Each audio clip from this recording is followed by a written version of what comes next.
Eu vou dar um exemplo muito simples, né? O meu filho, ele toca guitarra portuguesa, né? Foi um instrumento que nós sempre teve no coração, né, nosso, e como família, né? Para você ter uma ideia, o meu avô era português, e ele, uma das vindas a Portugal, ele levou para o Brasil uma guitarra portuguesa, porque ele tinha um sonho de aprender. Como não era época de internet, não é? Revistinha, essas Não era coisas, ele nunca aprendeu. Essa guitarra ainda está lá, é uma guitarra que tem mais de 80 anos de idade, né? Uau. É uma relíquia já da família. Então, meu filho está aprendendo a tocar guitarra portuguesa e já sabe tocar guitarra portuguesa. Então, ele, algumas vezes, né, em nossos cultos, ele toca guitarra portuguesa. E isso foi algo que, a verdade é que eu percebi, o que para mim foi muito óbvio, porque eu diria que eu nasci e cresci numa cultura meio do caminho, né? Eu vou até usar o termo mesmo que a palavra diz que é para não ser morno. Eu vou dizer, era uma cultura morna. Porque a minha família, sendo uma família de proximidade tão grande com a realidade portuguesa, aquilo que eu falei da construção da cultura, né? A minha cultura familiar era uma cultura predominantemente portuguesa.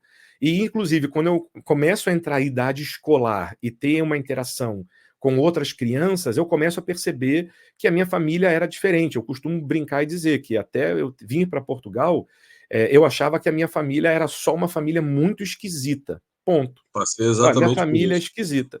Então, quando eu vim para Portugal, eu comecei a entender, então, afinal, não é que a minha família era esquisita, é que os valores portugueses estavam muito mais presentes na minha família do que na dos outros. Então, Foi o que me existiam aconteceu. coisas para E mim. eu digo isso para toda a gente. Eu digo, eu me sinto hoje mais em casa em Portugal do que no Rio. Eu não consigo mais estar naquela cultura carioca da cerveja gelada, funk, não sei o que. Nunca fiz parte, nunca consegui estar nisso. Já, sabe, dos amigos estarem assim, por que tu não participa? Por que tu não vai com a gente? Eu assim, cara, isso não é o meu meio, né? Não, Sim. isso não é para mim. Porque tem a ver como você foi criado, provavelmente, dentro de casa, né? O que aconteceu comigo também, questão de valores familiares, o lugar, por exemplo, da Páscoa, do Natal na minha família, ou como a família se reunia, estava junto, essa prática Linguagem. toda, a linguagem, né? O respeito, a ideia da próprio respeito por alguém mais velho, né? Que é diferente, não é? Então, tudo isso para mim foi esse choque quando eu vim para cá. E aí, o que a gente precisa entender é que para mim foi mais fácil olhar e pensar, por que não uma guitarra portuguesa? A guitarra portuguesa, é claro que num culto em Portugal, você precisa ter uma guitarra portuguesa, é óbvio, não é? Só que a verdade é que quando um português ele se converte e essa necessidade, e a gente entende bem isso também por conta do Brasil, a necessidade de se afastar, de você dizer, não, eu sou diferente, é tão grande, é como se dissesse, não, pera lá, a guitarra portuguesa, ela era um instrumento, né, do que hoje a gente vai dizer que são os cafés, né? Mas eram, vamos lá, no português brasileiro, era o botequim, era o instrumento do bar, né? Era isso aí, era o pandeiro do pagode no Rio de Janeiro.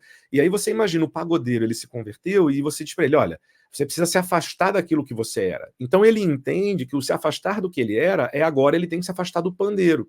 Significa que no louvor não pode ter um pandeiro? Pode. Significa que no louvor não pode ser num ritmo de pagode? Eu também não gosto. Eu acho, para mim, seria um sacrilégio. Mas a verdade é que eu consigo entender que há lugares e há momentos em que, na verdade, não só estaria tudo bem, como assim, aquilo que vai falar o coração dele. E não é pecado, não é errado, não é um estilo musical que fale mais ao coração daquela pessoa, né? Pelo contrário, né? A gente tem que ter essa sensibilidade. Então, pastores portugueses vieram falar comigo, colegas, e disseram: olha, eu nunca vi uma guitarra portuguesa em um culto. É a primeira vez. E que bênção.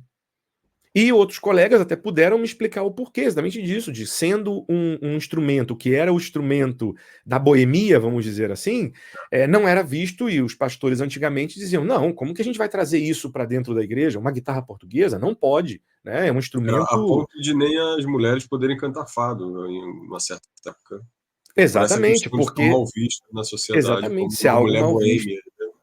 Exatamente. Como que uma mulher cristã piedosa vai estar ligada a um estilo de música assim? E a realidade é que, por exemplo, hoje a gente tem experimentado isso aqui, por exemplo, e novamente aquilo que nós falamos, né, ter o cuidado com as lentes.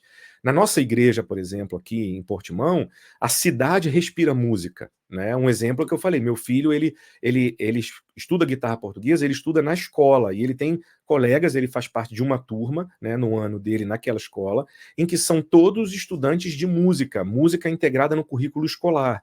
Então eles têm 6, 7, 8 horas de aula de música por semana, né? O meu filho sabe mais de música em 3 anos estudando do que eu jamais vou saber na minha vida, e olha que eu gosto de música, toco, mas ele sabe muito mais do que eu. Então a realidade é que aqui na cidade, aqui a cidade valoriza muito, por exemplo, a música clássica, por conta disso. Então nós temos na nossa igreja, por exemplo, quase todos os domingos, violino, violoncelo, piano. O meu filho muitas vezes toca, não é, com a sua guitarra portuguesa. Então, o que acontece com isso? Às vezes, tendo ensaios, a porta da igreja está aberta, pessoas entram e sentam e ouvem aquelas músicas e ouvem os hinos que nós tocamos, e nós tocamos muitos hinos do HCC, muitos hinos do cantor cristão, né? Predominantemente os nossos cultos são com hinos, né?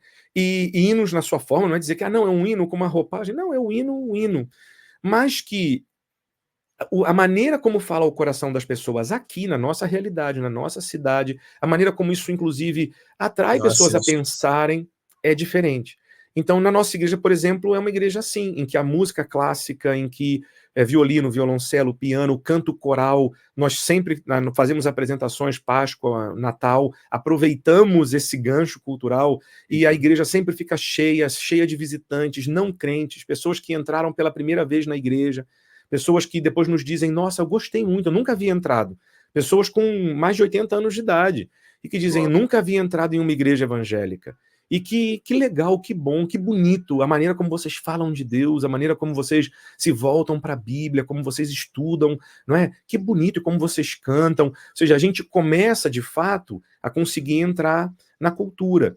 E aí, tendo esse cuidado de olhar a cultura e começar a construir a partir do zero, ao invés de importar um modelo, e aí quando eu digo modelo, eu estou dizendo em todos os sentidos, mesmo um modelo eclesiástico. Não, temos que ter esse ministério, aquele ministério, tem que funcionar assim, a ordem de culto tem que ser essa. Tudo isso é questionável e é construído a partir das escrituras. Aí é que é a questão. A partir da Bíblia, o que a Bíblia nos diz, o que a palavra nos diz, e nós construímos a partir da palavra, em contato com a cultura, algo que é relevante a esse povo e que vai surgir naturalmente. Exatamente isso. Também não é um esforço, né? É verdade, e eu sou sincero com os irmãos. Nós não estamos fazendo aqui um esforço em pensar e tentar. A verdade é, o nosso esforço é estar centrados na palavra de Deus. O nosso esforço é que os nossos olhos estejam em Cristo e em sua palavra e naquilo que ele fez.